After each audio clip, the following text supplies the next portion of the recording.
Hello बच्चों, आज हम लोग जानेंगे नारी शिक्षा पर निबंध ऐसे on women education in Hindi. तो चलिए वीडियो को स्टार्ट करते हैं।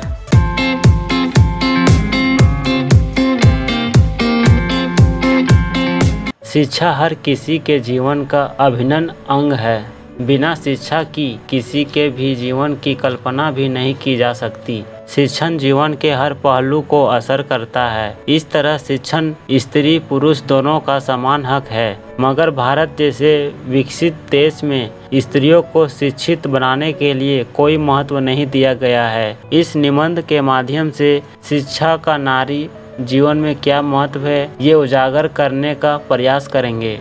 अन्य देशों की तरह भारत भी एक विकसित देश है, जिसमें पुराने समय की तुलना में आज हर एक जगह प्रगति और विकास हुआ देख सकते हैं। पुराने समय में नारी का कर्तव्य घर के काम करना, घर संभालना, बच्चे संभालना आदि कामों को ही महत्व दिया जाता था। नारी के पढ़ाई को लेकर कोई ज़्यादा व्यवस्था और उनका कोई ज़्यादा महत्व नहीं था, मगर बदलते समय के साथ इसमें भी परिवर्तन आया है। नारी के शिक्षा को लेकर आजकल कई योजनाएं आई है और नारी को हर क्षेत्र में आगे बढ़ाने का मौका दिया जा रहा है। आज के समय में नारी शिक्षित हो वह बहुत ही आवश्यक हो गया है। नारी अगर पढ़ी लिखी होगी तो आने वाली पीढ़ी का निर्माण भी पढ़ा लिखा होगा। नारी घर में आर्थिक रूप से भी सहायक कर सकती है। अगर कोई लड़का पढ़ेगा तो सिर्फ अपने परिवार को ही आगे लाता है,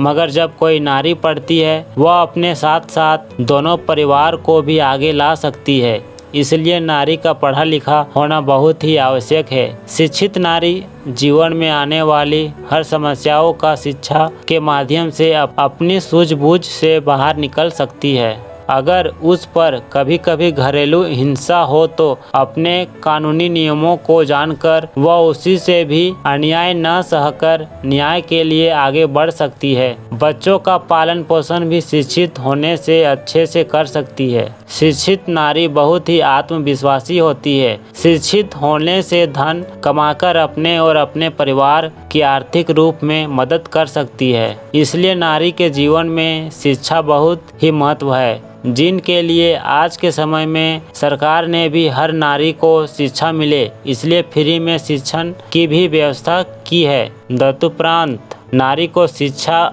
में बढ़ावा देने के लिए सरकार की तरफ से पढ़ने वाली हर नारी को पाठ्य पुस्तक, यूनिफॉर्म, स्कूल जाने के लिए साइकिल जैसी कई चीज़ें स्कूल की तरफ से दिया जाता है। अच्छे नंबरों में पास होने वाली लड़कियों के लिए पुरस्कार के रूप में नगद रुपयों देने का सरकार द्वारा प्रस्तावित किया गया है। कई पिछले नगरों में नारियों को स्कूल ले जाने के लिए बस जैसी सुविधाएं भी सरकार द्वारा पर्याप्त की गई है। शिक्षा का प्रचार। आज हमारे भारत देश में शिक्षा का काफ़ी प्रचार हो गया है। नवीनतम आंकड़ों के अनुसार भारत की संपूर्ण जनसंख्या का करीब 73% भाग शिक्षित है। भारत के संविधान के अनुच्छेद 45 में ये प्रावधान है कि 14 वर्ष तक की आयु के बच्चों को मुफ्त शिक्षा देना राज्य का कर्तव्य है। भारत में महिलाओं को 64.6% भाग शिक्षित है। इस प्रतिशत में शहरी महिलाओं की संख्या अधिक है। स्वतंत्रता के उपरांत हमारे देश में शिक्षा का व्यापक प्रचार हुआ है। केरल, मिजोरम, दिल्ली, महाराष्ट्र, गुजरात, पंजाब आदि राज्यों में शिक्षा का प्रतिशत बढ़ा है। केरल देश का ऐसा पहला राज्य है जहां के कोट्टायम, एर्नाकुलम जैसे जिले में 100% शिक्षित रहते हैं। नारियों में शिक्षा की कमी के अनेक कारण रहे हैं। सबसे बड़ा कारण तो हमारी सदियों की गुलामी थी, जिसकी वजह से लड़कियों को अंग्रेजों के भय के कारण घर से बाहर नहीं निकलने दिया जाता था और उनके जिम्मे चूल्हा चौका, घर का इंतजाम इंतजाम और बच्चों को जन्म देना तथा उनका लालन पालन था। समय बदला और आज महिलाएं हर दिशा में आगे आ रही है। प्राचीन भारत में महिलाओं का स्थान। प्राचीन भारत में महिलाएं का स्थान समाज में काफी महत्वपूर्ण था। महिलाएं भी पुरुषों के साथ यज्ञों में भाग लेती थी,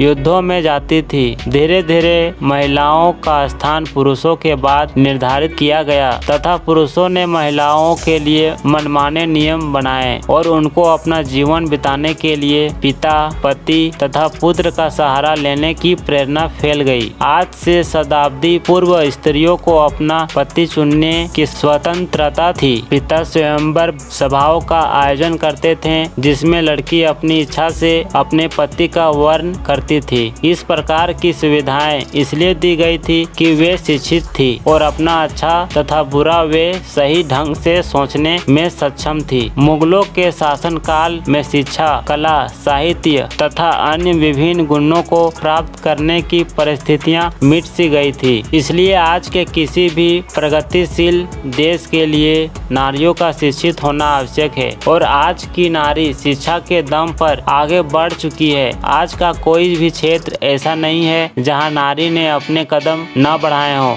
यही देश का सच्चा विकास और प्रगति कहा जा सकता है। इसलिए तो कहा जाता है कि पढ़ेगा भारत आगे बढ़ेगा भारत।